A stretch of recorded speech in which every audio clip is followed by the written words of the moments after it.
traffic congestion. The introduction of the MRT is a definite game changer, and hopefully Macet will be a thing of the past for Southeast Asia's biggest capital. Safibari Smile, CNA, Jakarta.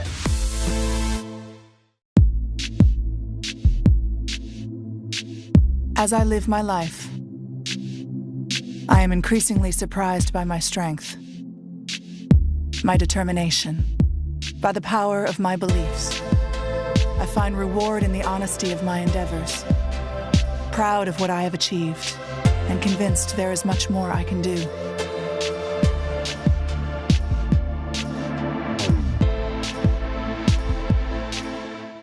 This is Singapore Tonight. Good evening, everyone. I'm Jill Neubronner. Tonight's top stories. An expert says getting more people vaccinated will help contain community infections in Singapore, not a full lockdown. An assurance from the Trade and Industry Minister. The flow of goods and supplies between Singapore and Malaysia will continue, even as Malaysia goes into full lockdown Tuesday. More woes facing Singapore's bike-sharing industry. Vandals, thieves and hoarders are threatening the growth of such firms.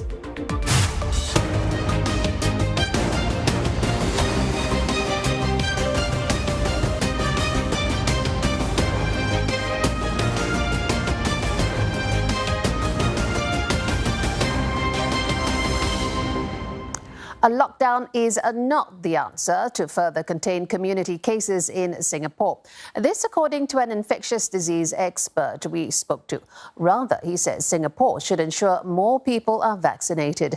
The sentiment echoes that of Finance Minister Lawrence Wong, who said further tightening measures are likely not needed at this point.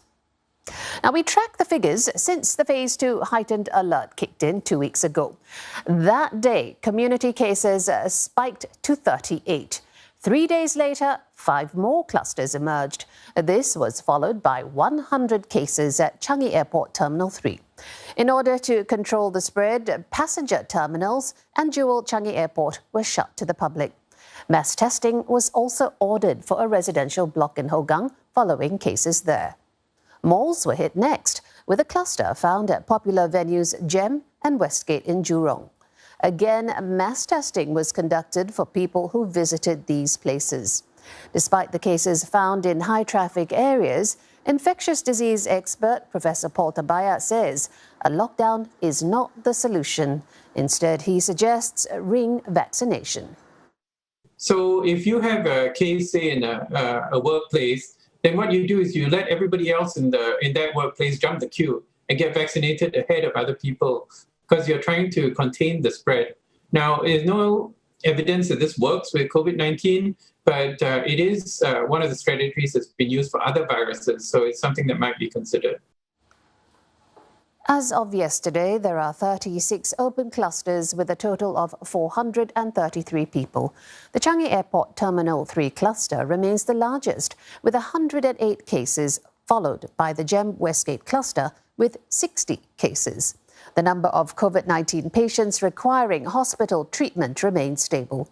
The highest number of patients requiring oxygen was 18 on the 26th of May and 5 in intensive care on 2 separate days.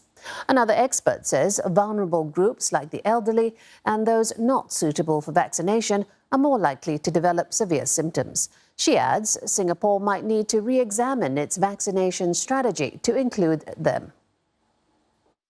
People who are immune compromised, people with cancers, for instance, who are on treatment, these are the people that are going to be a huge worry for us.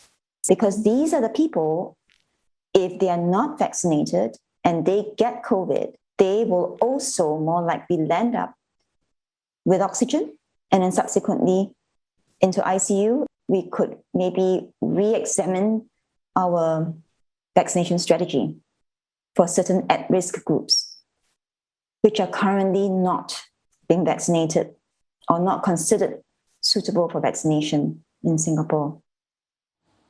There are 23 new community COVID-19 cases in Singapore today. 4 of them are unlinked. There are no cases in the dormitories. Now, of the linked cases, 13 have been placed on quarantine and 6 were detected through surveillance. There are also 10 imported cases, including 5 returning Singaporeans or permanent residents. All were placed on stay-home notice upon arrival. Businesses that depend on foreign workers say wage support from the job support scheme is a mismatch for them. Other businesses CNA spoke with wonder why they don't qualify for a higher tier of support proportionate to how much revenue they'll lose. Isabel Lim reports.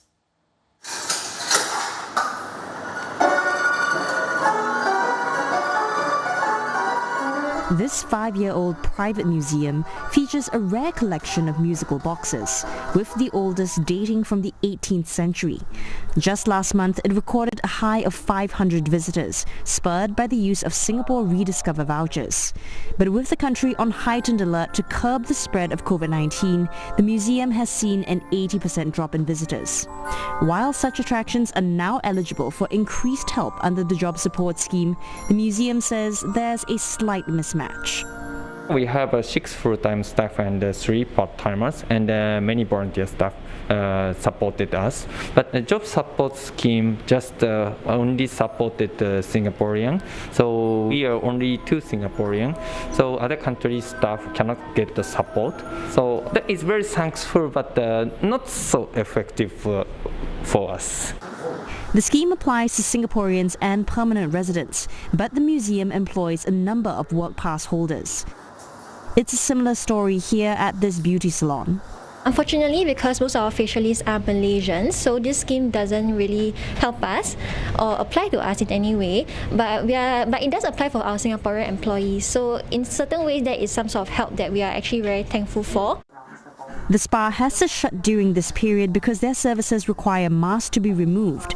It's hoping that authorities can instead urge landlords to relent on rents, which make up its largest operating cost. For other businesses that are also receiving 30% wage support, they're wondering why they don't qualify for a higher tier. Restaurants and gyms, for instance, are getting 50% support. If we to compare to F&B sectors, though they are hit hard during this period of time, but family entertainment centers like us, we are no exceptions to this. We are equally being hit as hard as well. So people are afraid to come out, people are staying home, and also with the group size of 2 packs, there's very much we can do. Yeah, so our core sales of parties and everything has to be suspended.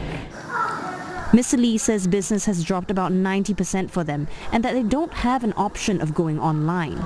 For now, they are keeping all their workers and hoping that business will pick up as the school holidays begin. Singapore has been working closely with Malaysia to ensure goods and supplies continue flowing between both countries. This according to the Trade and Industry Ministry. Malaysia is about to begin a 2-week lockdown from Tuesday, and some businesses are still unsure how they'll be affected. Brandon Tanoto reports. For manufacturers in Singapore that get their supplies from Malaysia, the previous movement control orders in various states have taught them how to keep their business running during lockdown. Still, there are concerns this time round as the lockdown will be nationwide.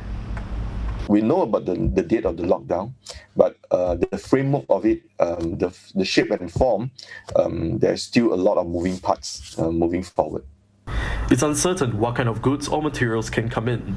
Only essential economic and service sectors will be allowed to operate during phase 1 of the lockdown. For example, there are certain things that you need, the small components that are manufactured on the electronics portion that could be coming in. There are also some medical high-value items that are being manufactured here, but some of the components could be coming from across the causeway. And this is where close ties between the 2 manufacturing federations play a key role. So initially, when certain components or certain trucks are not allowed to move, then we actually ask for clearance for that, so that that truck can actually come through, to allow that component to come through, so that we could then produce the final product and where it will benefit both countries. The Association of Small and Medium Enterprises say the latest developments also highlight the importance of diversifying its supply sources. There are some degree of adaptation and ability to kind of know what is going to happen. So there is that element of preparedness,